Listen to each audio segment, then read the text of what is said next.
Pemirsa, 6 anak buah mantan Kadif Propam Polri Verdi Sambo yang menjadi terdakwa obstruction of justice kasus pembunuhan Brigadir Yosua hari ini kembali mengikuti persidangan di Pengadilan Negeri Jakarta Selatan dengan agenda membacakan pledoi. Jaksa penuntut umum telah menuntut para terdakwa dengan tuntutan beragam mulai dari 1 hingga paling tinggi 3 tahun penjara. Lalu sejauh mana pembacaan pledoi dari para terdakwa dapat mempengaruhi vonis hakim? Kita akan membahasnya dengan pakar hukum pidana Jamin Ginting. Selamat siang, Bang Jamin. Selamat siang, Mbak Eva. Iya, Bang Jamin, seberapa signifikan pledoi para terdakwa kasus obstruction of justice mempengaruhi vonis hakim?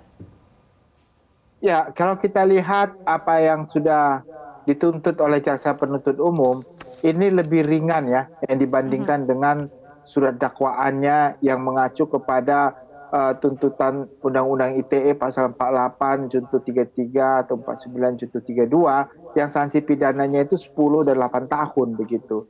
Nah, kalau dilihat dari struktur dakwaan ini, maka memang saya meyakini bahwa saya jaksa penuntut umum juga tidak yakin tentang pasal ITE diterapkan dalam kepada para obstruction of justice ini. Kita lihat bahwasannya pasal yang mungkin diterapkan yaitu pasal 233 di mana ada pengerusakan terhadap benda barang yang ada pada penyidik ya, ancaman hukumannya 4 tahun. Nah, kalau ancaman hukumannya 4 tahun di mana Hendra Agus Nupatria 3 tahun, lalu Batkuni Cuk 2 tahun dan Arif dan juga Irfan 1 tahun, saya meyakini bahwa ada kemungkinan besar pledoi yang disampaikan ini akan menggugah hakim ya. Pertama tentang tidak terbuktinya Undang-Undang ITE kepada para obstruction of justice, itu yang pertama. Yang kedua adalah menyelamatkan mereka dari kepolisian.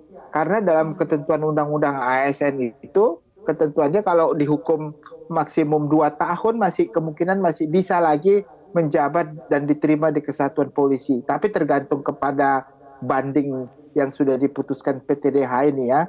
Nah, inilah tadi yang disampaikan pledoi para obstruction of justice ini supaya hukumannya bisa lebih kecil lagi, bahkan bebas atau lepas ya dari semua tuntutan. Tapi agak sulit memang kalau kita melihat konstruksi alasannya karena kuasa relasi ya, karena memang kita bisa melihat bagaimana selama ini para penegak hukum ini bersama-sama dalam suatu gerbong yang sama begitu. Ya. Nah, inilah yang saya lihat konstruksinya begitu, Mbak.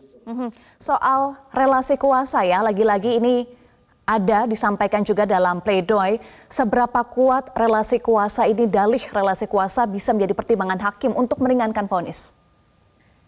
Ya, begini, kalau hakim melihat ini adalah bagian dari cara pertama sekali Satgasus menahan mereka supaya mereka ini para gerbong, saya katakan gerbong atau bagian dari gerbongnya Verdi Sambo waktu dia aktif begitu ya.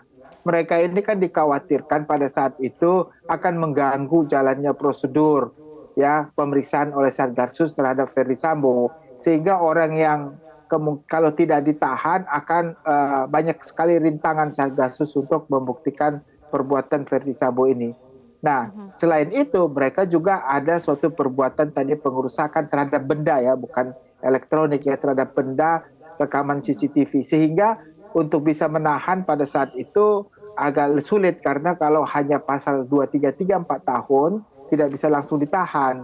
Maka naiklah ke pasal ITE yang sanksi pidananya 8 dan 10 tahun sehingga bisa ditahan.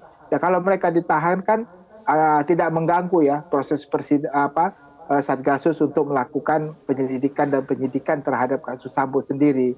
Nah, realitanya sekarang pasal elektronik itu kemungkinannya tidak diterapkan ya karena sanksi JPU sendiri hanya menuntut 3 tahun yang tertinggi ya. Nah, jadi pledoi yang akan disampaikan ini tentu mengarah kepada relasi kuasa gerbong sebenarnya gitu ya. Dan klaster yang paling dimungkinkan untuk bisa diterima adalah klaster hukuman di antara 2 dan 1. Kalau Hendra dan Agus Nupatria karena level perwira ya, saya kira mereka memahami apa yang mereka lakukan. Harusnya mereka berhak untuk menolak bahkan memperingati Ferdi Sambo untuk tidak melakukan itu. Tetapi realitanya kan mereka tidak melakukannya. Sehingga dengan 3 tahun ini kemungkinan agak sulit bagi mereka menyatakan ini bagian dari relasi kuasa. Tapi kalau yang klaster 2 dan 1 tahun, saya kira ada kemungkinan masih bisa lepas dengan alasan relasi kuasa begitu Mbak Eva. Ya. Bang Jamin, sebelumnya di persidangan Ferdi Sambo juga menyatakan bersedia bertanggung jawab atas perbuatannya yang akhirnya menyeret para bawahannya ini. Apakah hal ini juga akan menjadi hal yang bisa memperkuat pledoi para terdakwa hari ini? Ya tentu kalau tindak pidana itu pertanggungjawaban pidananya itu personal, ya tidak bisa dibebankan kepada orang lain begitu. Walaupun Ferdi Sambo mengatakan saya bertanggung jawab, tetapi realita perbuatan yang dibuktikan dalam persidangan, perbuatannya ada dilakukan orang itu, kesalahannya ada, maka orang itu yang bertanggung jawab. Jadi dia nggak bisa ngaku-ngaku saya yang mengganti pertanggungjawaban mereka karena saya yang bersalah. Padahal itu adalah rentetan yang dilakukan sebagai suatu perbuatan bersama-sama. Ya, begitu ada pasal 55 ayat 1.1 gitu. Jadi nggak cukup kuat itu untuk menyatakan sebagai alasan melimpahkan pertanggungjawabannya hanya kepada Ferdi Sambo, karena mereka menyadari apa yang mereka perbuat, mereka sebagian mengetahui, sebagian lagi tidak mengetahui jadi korban. Nah, yang jadi korban klaster 2 dan 1 tahun inilah kemungkinannya kalau menurut saya bisa lepas ataupun dari semua tuntutan dengan alasan tadi itu perintah jabatan yang mereka ketahui adalah benar. Jadi mereka tidak menyangka kalau itu perintah yang tidak benar begitu Mbak Eva. Baik, kita masih simak terus pledoinya karena baru satu terdakwa menyampaikan pledoi dari kuasa hukumnya. Terima kasih pakar hukum pidana Jamin Ginting sudah bergabung bersama kami di Metro Siang. Salam sehat Bang Jamin.